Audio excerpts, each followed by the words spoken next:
kami hormati Bapak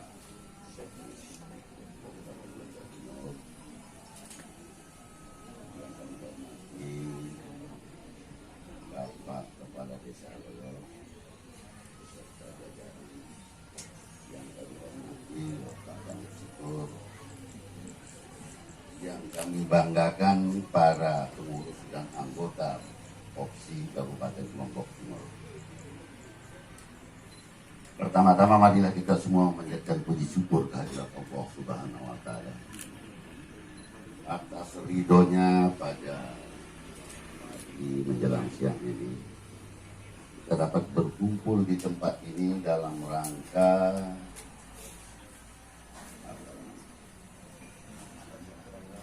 rasa kurang DPD Popsi Kabupaten Lombok Timur. Selawat serta salam selalu kita aturkan kepada junjungan Nabi Muhammad SAW.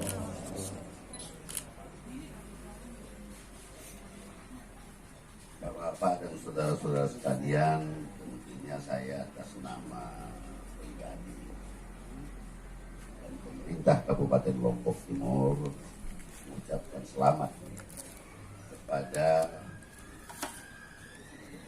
pengurus DPD Popsi yang terpilih. Semoga dengan kepengurusan yang baru ini Popsi ini tambah maju dan tambah sejahtera. Amin. Kedua. Karena saya begitu mendengar ini dari operator sekolah SD dan SMP. Karena ini tugas yang sangat mulia, tugas yang membutuhkan ketelitian, karena ini menyangkut masalah data. Kalau datanya tidak akurat dan tidak terupdate dengan baik, maka perencanaan semuanya akan rusak. Nah, oleh karena itu, saya secara pribadi sangat bangga kepada kalian, khususnya para anggota dan pengurus DPD Popsi yang begitu bekerja keras mengupdate data setiap saat, sehingga apa yang dibutuhkan oleh pemerintah dalam perencanaannya akan bisa tersaji dengan baik dan tepat. Nah, tentunya di dalam pendataan yang ini kadang-kadang pemerintah ini kurang penghargaan.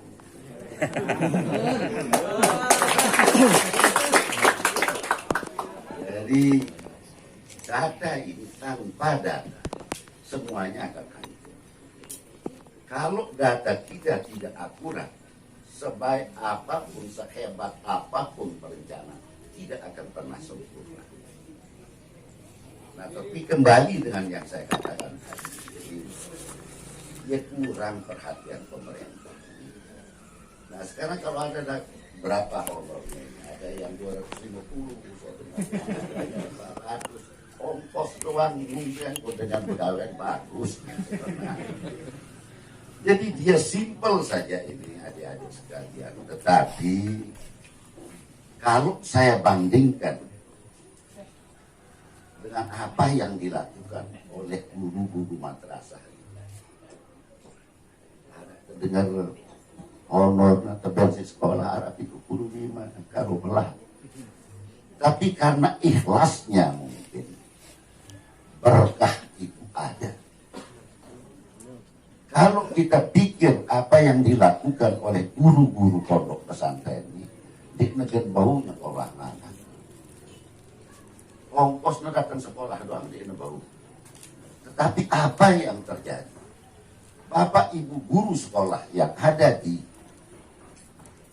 khususnya di pondok pesantren sekolah swasta ini, selalu anaknya sekolah kangen semua jadi sarjana. Ini kita lihat dari berkah. Jadi hanya berkah yang beliau dapat, Allah memberikan kemudahan kepada keluarga. Nah, tentunya ini juga kita harapkan kepada adik-adik ini, pengurus dan anggota OPSI Kabupaten Lombok Timur ini. Kita berharap seperti itu. Terimalah dengan ikhlas apa dulu yang sekarang adik-adik sekalian terima. Tetapi kami dari pimpinan daerah tentunya akan harus berpikir ke depan. Tapi yang namanya nasibnya pasangan Sukma ini keparan dek nak kena pleh. Tadi ngeno ini. Beruga menang terpilih saja. Wah, gempa bumi ya bekelanya. Ini badan. Cepat terus salah pleh. Apa alam tidak menghendaki kami berdua ini tahu ini. Baru kita terpilih, belum kita dilantik. Gempa bumi. Nah, jadi visi misi yang sekarang yang memang dihajatkan oleh Bapak Bupati tidak bisa kita laksanakan dengan baik. Karena begitu kita dilantik bukan melaksanakan visi misi, karena tidak ada visi misi kita itu penanggulangan gempa bumi. Jadi karena tidak ada yang kita rencanakan gempa bumi datang selalu pesisir. Baru masuk tahun kedua tentunya korban gempa bumi ini akan kita atasi. Kalaupun kurang-kurang sedikit, apa yang datang? Datang corona ini, COVID-19 marah-basan dengan toa ini pahala korok ya kan? Ini kondisi kita yang ada. Bagaimana kita mau melaksanakan visi misi? Ini permasalahan kita. Nah, kalau kita kembali kepada, kita kaitkan dia dengan data. Korban gempa saja di Nemah, misalnya di Nemah akurat. Karena apa? Lemahnya data. Begitu sekarang dia masuk ini, karena yang pertama kali yang kena di NTB ini justru Kabupaten Lombok Timur. Klaster apa Raneno? Bogor. Woi, anak dengan tersimpan selaku isolasi. Nah, sekarang ini bukan hanya gempa bumi yang terjadi di wilayah itu. Sekarang dunia ini yang kena. Kalau hanya sekedar gempa tidak berubah dia perekonomian di Bali. Tapi yang ini nggak ada. Dan sekarang apa yang harus kita lakukan? Kita hanya bisa berdoa kepada Allah semoga cepat-cepat corona ini meninggalkan kita. Amin ya rabbal alamin. Karena ini sekarang kalau kita melihat kembali kepada tugas-tugas kalian pendataan. Umur saya sekarang sudah 69 tahun. Ini wah berdengar dengan di kamu berjumat nih kamu terhalih ini bang si corona. Kalau harus ditekan berit barang yakin balin terbaik. Jadi inilah kondisi negara yang begitu parah. Saya kemarin berangkat ke Jakarta. Yang biasanya Jakarta itu supervisi rumah 24 jam. Nanti jam 9 tutup. Di hotel kita jam 9 dimatikan lampu. Saya kebetulan sama dokter Pak Dirut rumah sakit Pak Dokter Tantui sama Pak Yaniri. Jadi kita duduk di pinggir kolam renang itu bergelap-gelapan. Marah saya tangkap zaman lain. Nah ini kondisi tentunya dampaknya sekarang saya lihat di hotel. Mereka hanya masuk dalam 1 bulan 5 hari. Gantian dari karena mereka sudah pegawai tetap. Jadi dikasih dia gantian 5 hari masuk. Jadi tentunya gajinya sudah anjlok luar biasa. Kalau adik-adik sekalian kan tidak mikir anjloknya beci. Wah memang dasar beci. Nah corona masih sekedar. Ini sekenal. Nah tentunya tidak punya dampak yang begitu besar karena memang biasa hidup sederhana. Tetapi yang sekarang yang punya penghasilan besar ini tentunya sangat luar biasa. Kalau dari jasa. Nah inilah kondisi kita sehingga apa yang menjadi visi misi daripada Sukma ini belum bisa dilaksanakan dengan baik. Walaupun ada yang sudah kita laksanakan seperti infrastruktur dan lain sebagainya ini, tetapi tidak sempurna seperti apa yang kita hajatkan. Karena kita sisir total. Karena begitu dia datang corona ini tidak pernah juga direncanakan di Bapeda. Jadi tidak tahu bagaimana caranya penanggulangannya. Tidak ada anggarannya. Maka anggaran yang telah ditetapkan untuk kita ngegas 2020 ini terkikis habis oleh penanggulangan corona ini yang tidak ada rencananya. Tidak tahu mana yang resep yang pas. Nah ini jadi uang yang begitu besar ini habis sama ya perencanaan yang tidak akurat. Program perencanaan kita bagaimana penanggulangan kita main coba sehingga anggarannya begitu besar sehingga banyak sekali program visi misi tidak bisa kita laksanakan dengan baik. Nah tapi kembali kepada kondisi pada hari ini, forum forum operator pendataan pendidikan seluruh Indonesia ini yang DPD Kabupaten Lombok Timur ini tentunya sekarang peran adik-adik ini sangat luar biasa sekali. Bagaimana sekarang apa yang menjadi tupoksi adik-adik ini supaya dikerjakan dengan sebaik-baiknya. Tadi ada harapan kita yang lain. Tentunya dari penghasilan, mudah-mudahan kita berdoa semua, kalau COVID-19 ini cepat minggat dari Indonesia, saya yakin betul, pemerintah daerah tentunya akan bisa menganggarkan dengan baik. Karena kalau kita punya di Lombok ini, PAD kita kecil. Apa yang harus dibuat oleh pemerintah daerah? Ini kita hanya mengharapkan lunasekan pusat saja.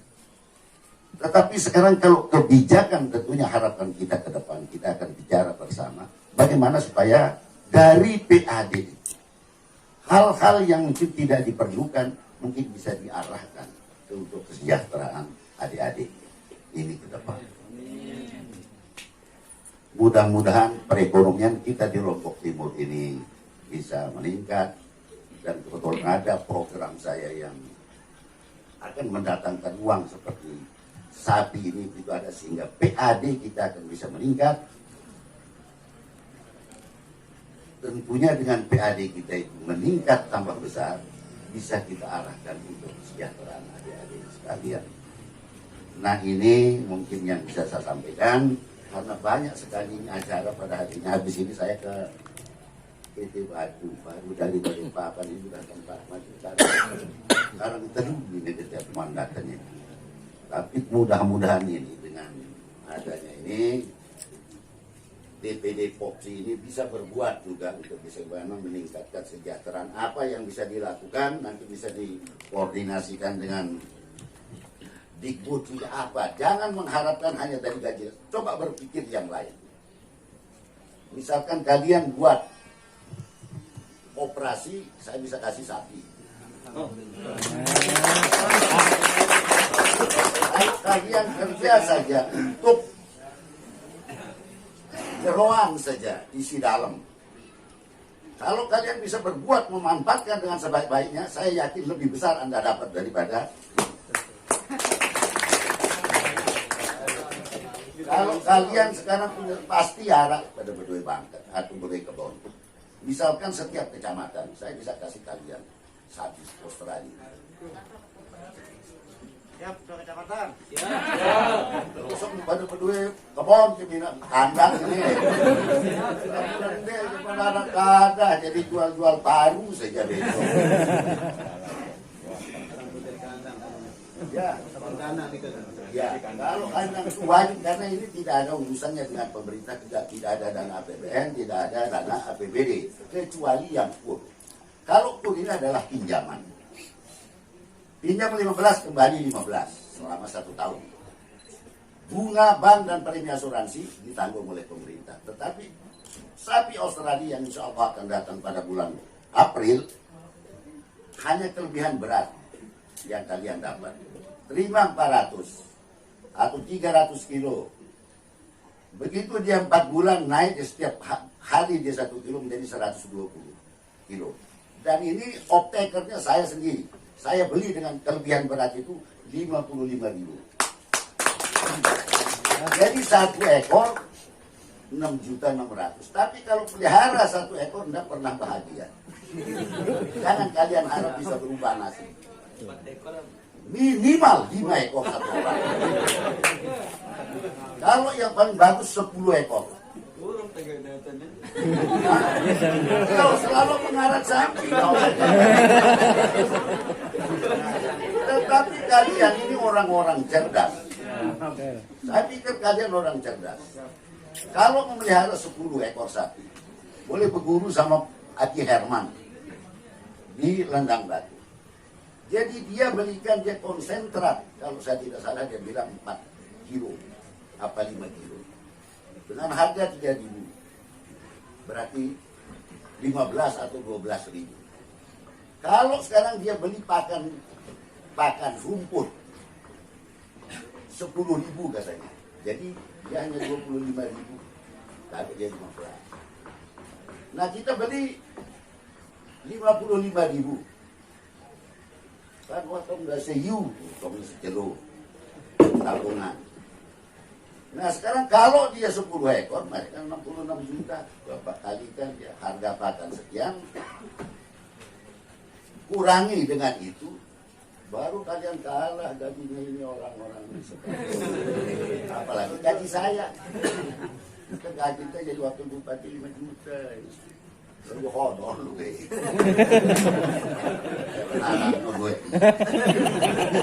Jadi ini kalau 66 juta 4 bulan nih. Saya hitung dengan pakan sekarang, coba kalikan pakan 25.000. 25.000. Nah, sekarang kalau pakannya 25.000 sehari, 750.000 ya.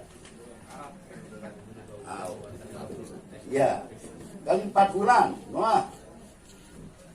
Nah, jadi dia sih kira-kiranya berapa? 3 juta, coba 3 juta per ekor 1 bulan. Karena kalau dia 10 kita kalau nggak ser. Oke. Ya, 30 juta. Ya, bersih. Entahlah, daging sih ini.